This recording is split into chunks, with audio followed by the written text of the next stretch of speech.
So just how well did your super perform in the financial year 24-25?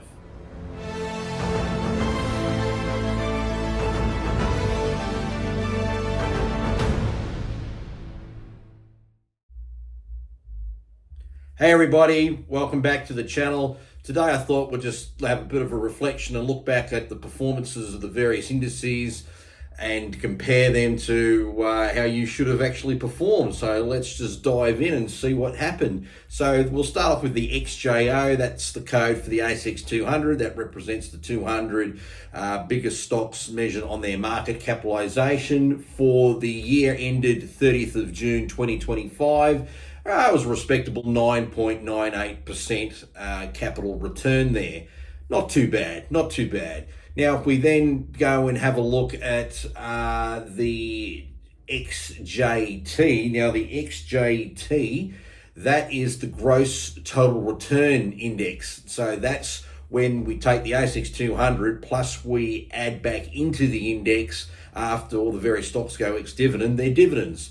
Now, that actually came out with a pretty good return of 13.81% for the financial year. And you can see there off the chart, it's that big dip we had thanks to the Liberation Day, Trump tariffs. And then, of course, look at that performance, we had from April onwards. So that was pretty, good sort of trade in terms of how well they went. Now, gold had been on the interest for all of last year. So let's look at how that fared for FY25. Now, gold, and in this case, I was looking at the gold ETF based on the ASX just because it was easier. The chart I've got up here is actually the current spot gold price. But essentially, you can see, there we are with July down here where you can see I'm circling, and that was the nice run that it had all the way up. That's a really, really good run. So if you're in gold, you're looking at 42.48% return just on something that we all referred to as the old relic. Let's go to the new relic. Let's go now and look at what Bitcoin did in the same period. So here's the chart for Bitcoin. Now, Bitcoin, for the purposes of my comparison, I use the Van Eyck Bitcoin ETF. Its code is VBTC. It made a sensational capital gain return of 77.09%. Yes, that's how much it returned as an ETF. And it's not surprising to sort of see that when we just scroll out our chart and get it back to July. So we're around that period there, all the way up to there. And, that's a very, very big solid return. Now, I actually did pretty well myself. Now, I'm not going to go into the full details of what my portfolio is and what the current value is and all that sort of stuff, but I will talk about, the particular sectors I was in.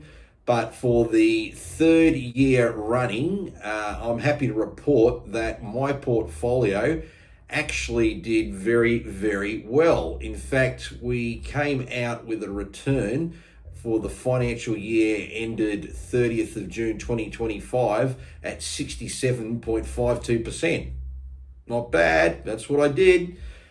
Year before that, it was 60.7. The year before that, it was 63.2. Now, this return is an unaudited return. I obviously haven't submitted my accounts to the accountant, so the figure could change a little bit, could go up, could go down, but it's going to be around that in the ballpark.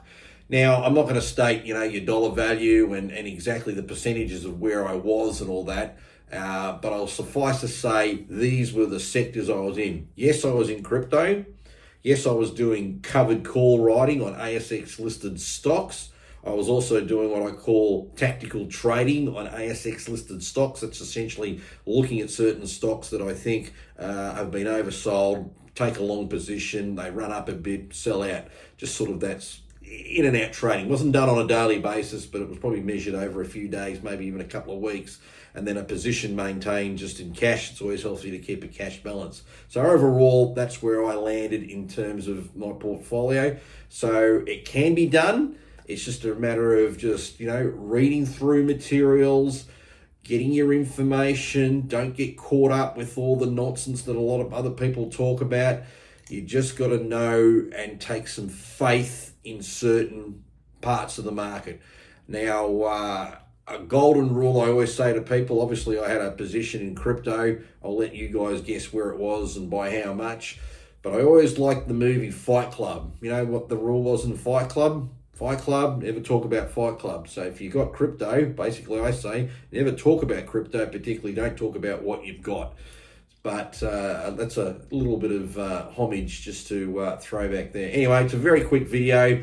We can see the returns that the ASX did, the ASX total return index, gold and Bitcoin. And then, of course, I'm showing off with what I did. So if anything, if there's any questions you've got, please write them down below. Happy to answer. Remember, I'm allowed to give people general advice because I do hold an AFSL. So keep that where it's in there. But remember, always talk to an advisor before you dive in, just to make sure what you're doing does make a bit of sense. And until next time, take it easy.